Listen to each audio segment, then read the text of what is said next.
disrespectful just now. What are you saying, Paimon? I don't think I get it. Well, aren't you not supposed to fly around someone's grave? Huh? Who told you that? Hey, Traveler! Why did you mess with Paimon again?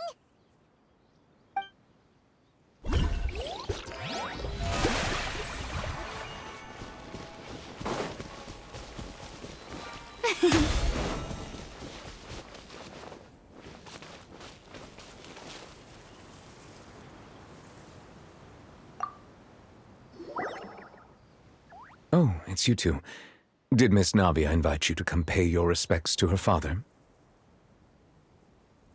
Mm-hmm. We ran into Navia on the streets today, so we just followed her here. I see. Then is there something that I can help you with?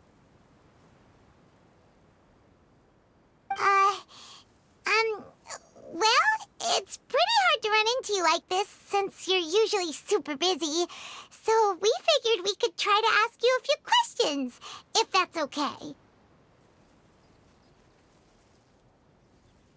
Please feel free. Though outsiders, you helped us solve one of the greatest mysteries in Fontaine, and it would be my pleasure to return the favor.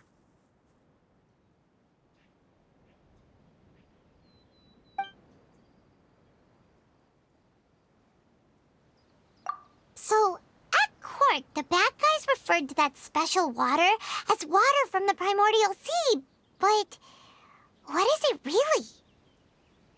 Truthfully, that name is already quite accurate. I can only surmise that Vacher and his ilk only learned of its nature and existence after extensive research. There used to be a special sea on the surface of this planet. The nature of its seawater was rather different from that of the sea we know today. Most of Tevat's life forms were first born in that special sea. You could say it nurtured much of the life on this planet. Huh. So it really was where everything began. It makes sense to call it primordial, then. But today, the primordial sea no longer exists on the planet's surface. What Vacher discovered must have been some kind of special case, or a remnant from a truly ancient age. Huh. So that's how it is. Oh, you really know everything, Monsieur Novellette. But if that's the case, then why would people, at least people from Fontaine, dissolve in that kind of water? Indeed. Why would the primordial sea, which was known to engender and nurture life, suddenly reverse itself and devour life instead? To be frank, that also doesn't match my understanding of this world and its laws. There must still be some unknown secrets around the people of this land. Is there anything else you'd like to ask me about? That the sea levels will rise and everyone will be dissolved in water, leaving Furina crying alone on her throne, but the sins of the people will be finally washed away for good. Does that appropriately summarize the version you've heard? That's right! It was Linny that told us back then. And that about covers all the main points.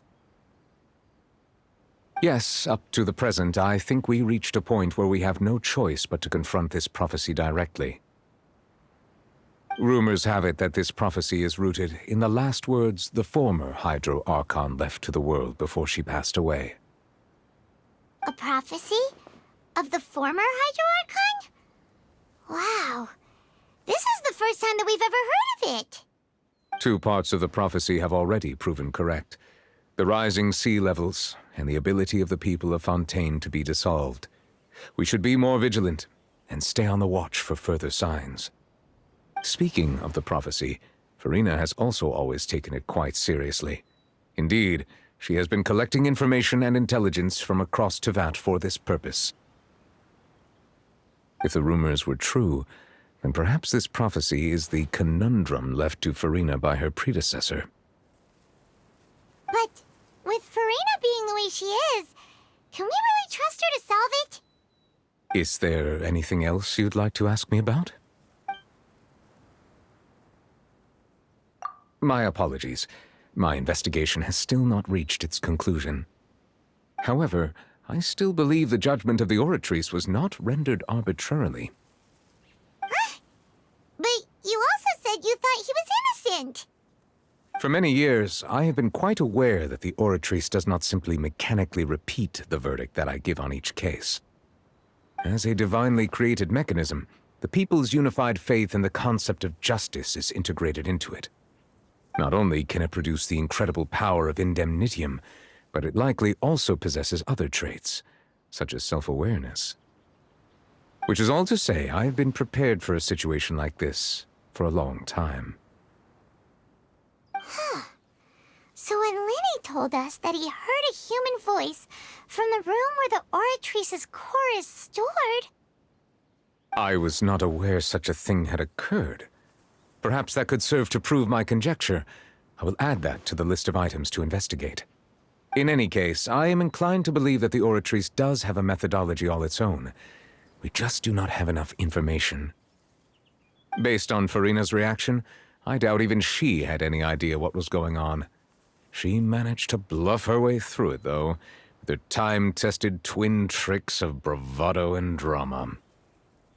While we do intend to get to the bottom of this, for now, we regret to say that the Fatui Harbinger will just have to bide his time in the fortress of Meripede. If we did incorrectly convict him of crimes he did not commit, we will most certainly compensate him to the fullest extent allowed by the law. If you ask Paimon, the only compensation he'll want is a no-holds-barred fight with you. Is there anything else you'd like to ask me about? Your sibling, another blonde-haired traveler. I'm sorry, but I've never seen anyone who matches that description. If he ever stepped foot in Fontaine, I'm sure he followed our laws to the letter and had no reason to appear on the stage of the opera Epiclese. Is there anything else you'd like to ask me about? Very well. It was my honor to provide you with what answers I could. I very much enjoyed conversing with you. It will soon be time for me to leave this blissful tranquility behind and return to Palais Memoria. You really are super busy, Monsieur Novellette. Paimon thought you only came here to pay your respects today because you had the day off. Crime and villainy do not have the day off, and so justice must work around the clock as well. This is merely the nature of a justice's work. All right, you've got a point. Huh? Paimon just noticed that the rain has stopped.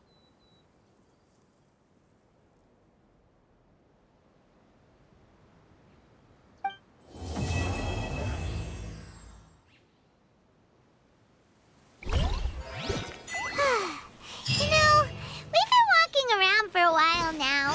Why don't we go back to the Spina di Rosula base in the court of Fontaine and have a rest? Nadia said something about having a place ready for us there, didn't she? Come on, let's go!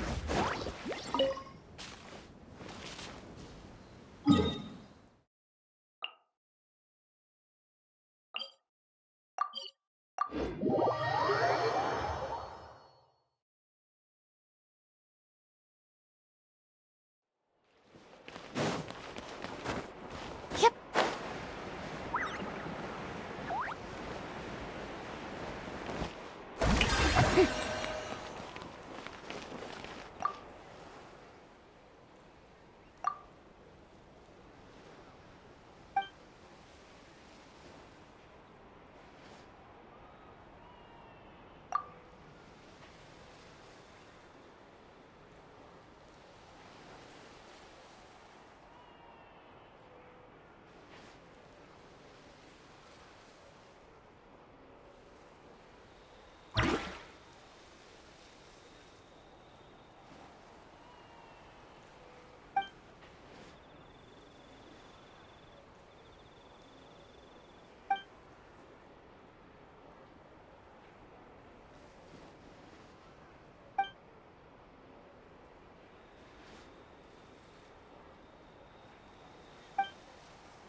низко.